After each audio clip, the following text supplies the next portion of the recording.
Bonjour à tous et à tous, enfin plutôt bonsoir. Ce soir dans ce live, je vais vous parler de la gémothérapie pour lutter contre le stress. Donc déjà, je vais vous expliquer brièvement ce qu'est le stress. Le stress, c'est quelque chose qui va demander au corps une adaptation. Et donc là, justement, dans cette vidéo, on va parler de stress excessif, de stress mal géré. Euh, et donc, du coup, pour lequel le corps n'arrive pas à s'adapter et est oppressé. Et donc, je vais vous parler des remèdes de gémothérapie. Donc, la gémothérapie, c'est en rapport avec les bourgeons. C'est en rapport avec des macérats de bourgeons. Donc, ces bourgeons-là contiennent toutes les qualités de la plante entière, des différentes parties de la plante. Et donc, ça, c'est vraiment très appréciable pour se soigner.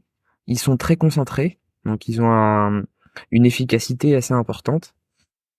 Donc, pour le stress, je vais vous énumérer différents bourgeons qui vont aider pour différents types de stress.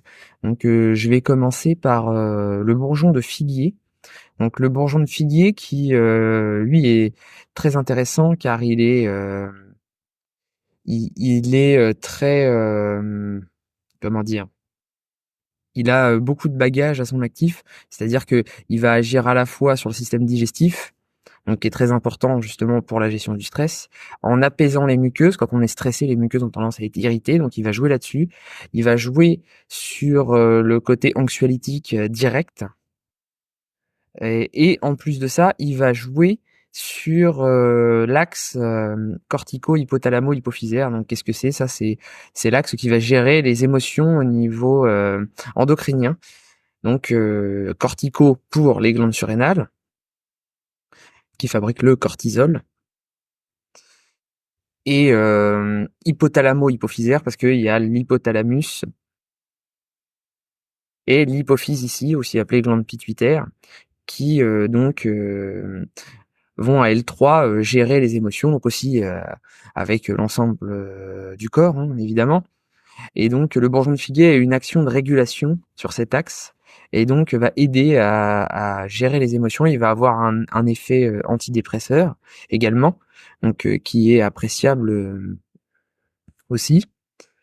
Donc ça, c'est pas négligeable du tout. Puis c'est quelque chose qui est notamment très important pour les maladies psychosomatiques globalement.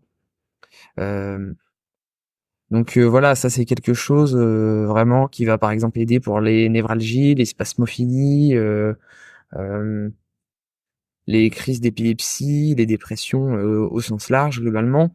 Ensuite, je vais vous parler du bourgeon d'aubépine qui lui a comme particularité qui va nourrir le cœur, donc qui va être intéressant pour les maladies cardiaques accessoirement. Bonsoir Sylvie, je vois que tu nous fais bonsoir, bonsoir à toi, j'espère que tu vas bien. Donc, l'aubépine va nourrir le cœur, va le réguler, va réguler l'axe cœur-cerveau. Donc, ça va être appréciable pour que l'on puisse se déstresser, donc calmer sa respiration, avoir plus d'aisance au niveau du cœur, au niveau des pulsations cardiaques, parce qu'en fait, il va renforcer le cœur, mais il va surtout le réguler, c'est-à-dire qu'il va augmenter l'afflux sanguin à l'entrée du cœur, donc il va renforcer la vitalité du cœur, il va nourrir le cœur, mais il va le réguler, donc ça va pas juste qu'il va le booster, il peut aussi bien traiter l'hypotension que l'hypertension. D'ailleurs, pour l'hypertension, il va être plus efficace quand plus l'hypertension va être forte. Plus efficace, je veux dire qu'il aura un effet plus prononcé. Donc il agit vraiment en régulation. Il va avoir un effet aussi anxiolytique de base, mais ça va pas être l'effet majeur en fait pour ce bourgeon-là. Il se concentre surtout sur la régulation du cœur.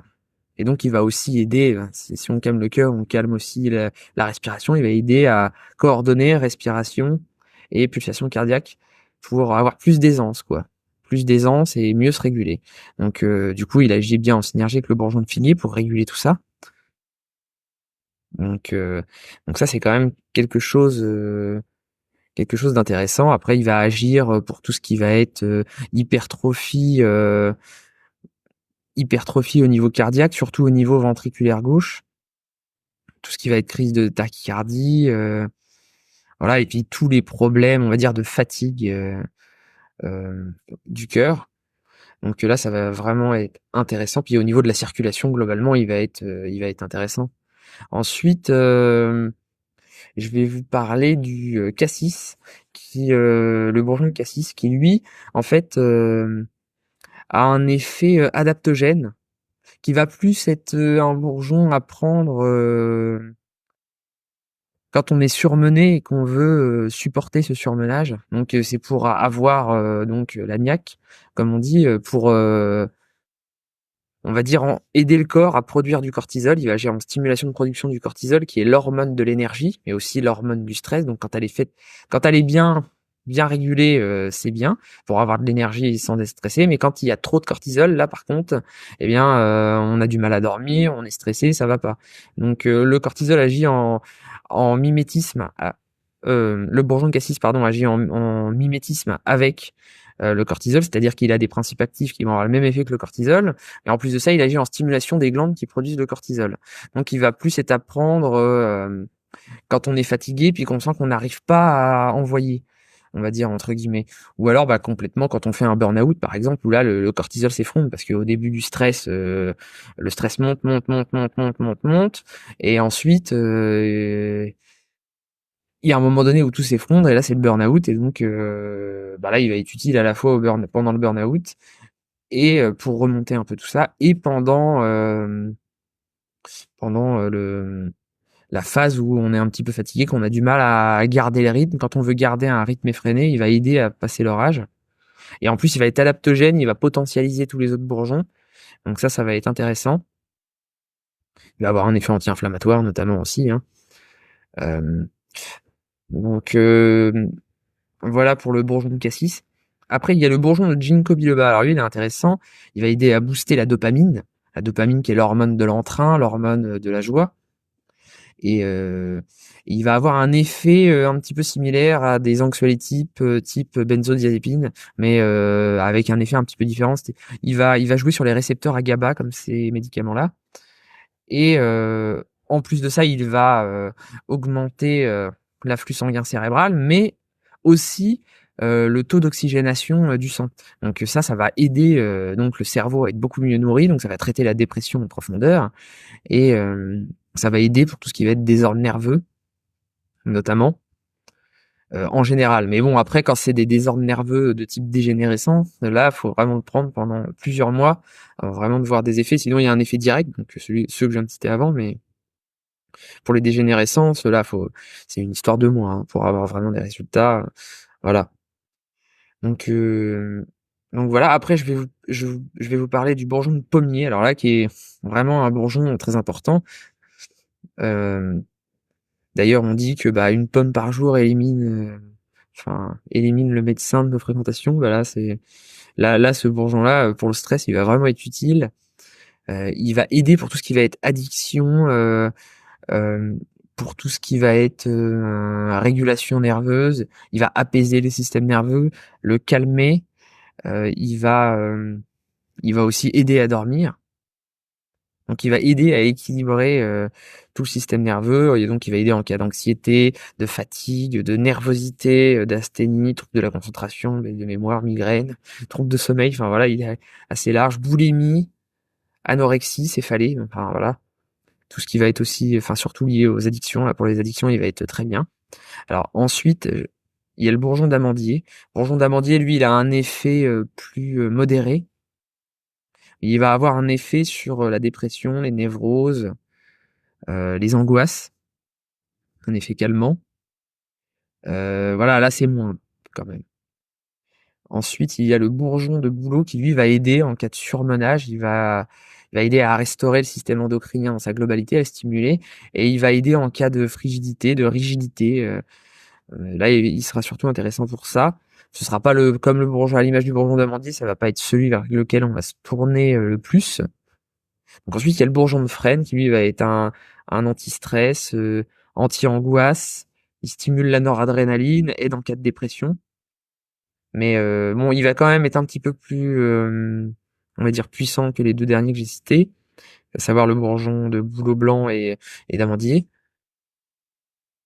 Mais voilà, c'est pas non plus le bourgeon vers lequel on se tourne en priorité. Ensuite, il va y avoir le bourgeon d'olivier qui, lui, va surtout être utile en cas de névrose obsessionnelle, de phobie. Donc là, dans ce cas-là, euh, il va être vraiment intéressant. Il va agir aussi un peu comme le ginkgo biloba en oxygénant le sang, en augmentant l'apport sanguin au niveau cérébral. Et il va aider aussi pour réguler la tension. Donc ça peut être intéressant aussi, hein. Ensuite, il y a le bourgeon de noisetier qui lui va agir en rééquilibrant le système nerveux globalement. En plus, il va avoir un petit effet intéressant au niveau pulmonaire. C'est un antiscléreux, un lubrifiant pulmonaire. Et d'ailleurs, oui, à ce propos, le bourgeon d'aubépine, lui aussi, a un effet antiscléreux dans une moindre mesure par rapport au bourgeon de noisetier, qui est quand même plus spécialisé là-dedans. Et le bourgeon d'aubépine a aussi un effet antiscléreux pour les poumons. Donc ça peut être intéressant, notamment par exemple avec le virus qui circule en ce moment. Voilà, donc ensuite, j'en oublie un j'ai pas encore cité un bourgeon qui est très connu, qui est le bourgeon de tilleul, donc qui va aider avec son côté sédatif et puis aussi calmant cardiaque. Donc ça, c'est quand même quelque chose de vraiment intéressant. Ensuite, il y a le bourgeon, comment dire, le bourgeon de noyer qui là va être intéressant pour trouver le sommeil, pour bien dormir, pour pour apaiser le système digestif et dormir d'un sommeil vraiment réparateur. Voilà, là c'est une petite vidéo courte, j'ai fait à peu près le tour. Si vous avez des questions, n'hésitez pas, je suis là. Moi j'attends un petit peu pour voir si vous avez des questions. N'hésitez pas si c'est le cas.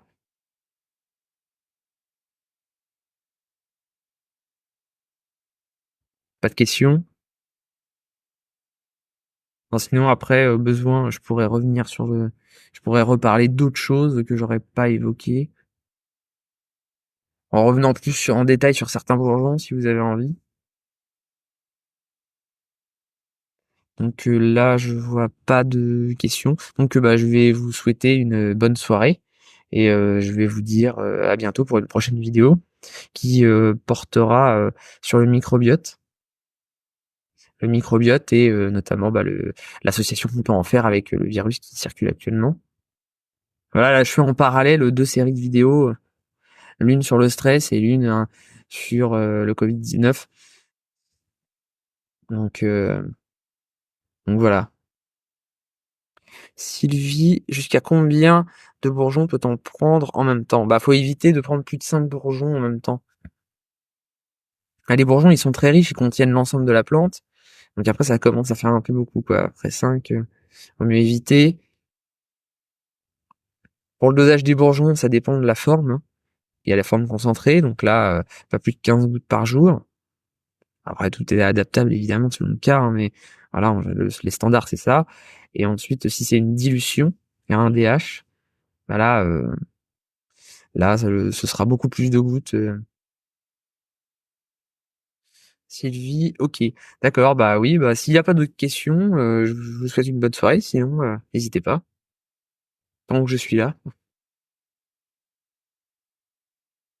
Voilà, donc pas de questions. Donc je vais vous souhaiter une bonne soirée et je vous dis à bientôt pour une prochaine vidéo. Merci. Au revoir, bonne soirée.